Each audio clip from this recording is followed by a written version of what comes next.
When I was 14 years old, I broke something that could never be fixed, and I let my little sister carry the blame for it for 15 years. Tonight, she's getting married, and I have to decide if I tell her the truth before she walks down the aisle, or if I take this secret to my grave. My name isn't important.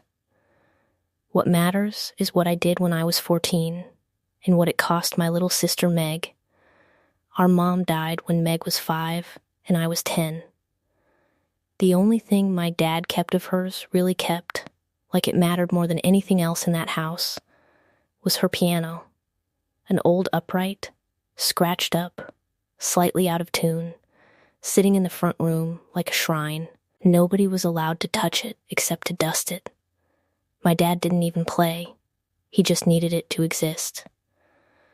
4 years after she died, I was 14 and doing what 14-year-olds do when they think they're invincible. I'd been talking to a boy from school for weeks, and one night when I thought my dad was working a double shift, I let him climb through my bedroom window. We heard the garage door 20 minutes early. I panicked. I shoved him back out the same window he came in through, and in the scramble, he knocked a lamp off my dresser. The lamp hit the wall, bounced, and rolled straight into the front room, crashing into the piano. The soundboard cracked.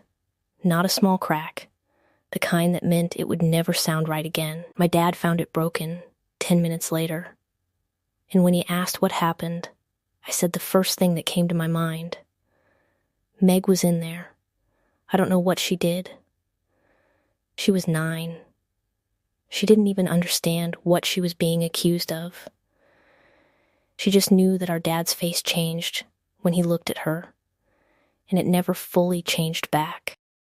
Here's the thing, nobody tells you about a lie like that. You don't just tell it once. You tell it every single day. You don't correct it. Meg got grounded for a month. That part faded. What didn't fade was the way my dad started introducing her, half joking, as my careless one. The way relatives at Thanksgiving would say, "Oh, that's the piano girl," like it was a nickname instead of a wound. She was 9 when it happened, and 24 the last time I heard someone bring it up like it was just a fact about her. And Meg believed it. That's the part that still keeps me up at night.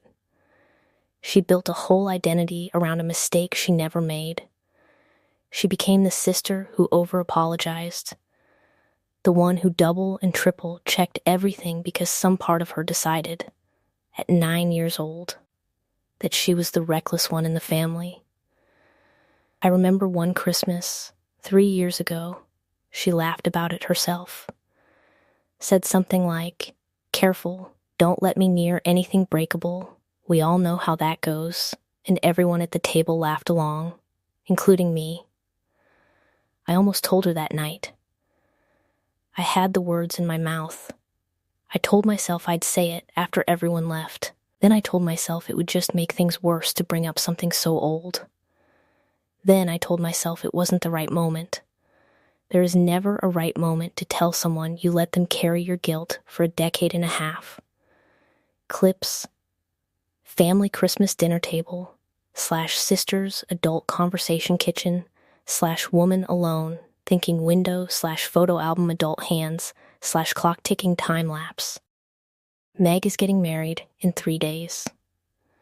I flew in to help set up, and on the second night, my dad, older now, softer than he used to be, stood up during a toast rehearsal and told the story of the piano incident like it was one of our family's classic, funny old memories. Everyone laughed. Meg laughed too, the same practiced laugh she's had for 15 years. I excused myself and went looking for a box of old photos to use for the reception slideshow. That's when I found a picture of the piano, taken maybe a year before it broke, with our mom's music books still stacked on top. I sat on the floor of my childhood bedroom, holding that photo, and something in me finally cracked the way that soundboard did all those years ago. I kept asking myself the same question over and over. Is it selfish to tell her now, 3 days before her wedding, just so I can stop carrying this? Or is it selfish to let her walk down the aisle still believing a lie about who she is? I didn't have an answer. I just knew I couldn't watch her laugh at that joke one more time. I found her alone on the back porch the night before the wedding, going over her vows one more time. I sat down next to her and I just said it. All of it. The boy at the window, the lamp, the piano, my dad's face. 15 years of silence. She didn't say anything for almost a full minute. I've never sat through a longer silence in my life. Then she said, very quietly, I spent 15 years thinking I was the reckless one. I built my whole personality around a mistake that wasn't even mine. I told her I was sorry. I told her I'd say it as many times as she needed to hear it. She didn't forgive me that night, not out loud, anyway. But the next morning, she called me into her room while she was getting ready and asked me something I never expected. She asked if I would walk her down the aisle instead of our dad. I don't know if that's forgiveness. I think it might be something quieter than that, the start of her rewriting the story herself, on her own terms, for the first time in 15 years. Have you ever let someone else carry the blame for something you did? Tell me in the comments. I read every one.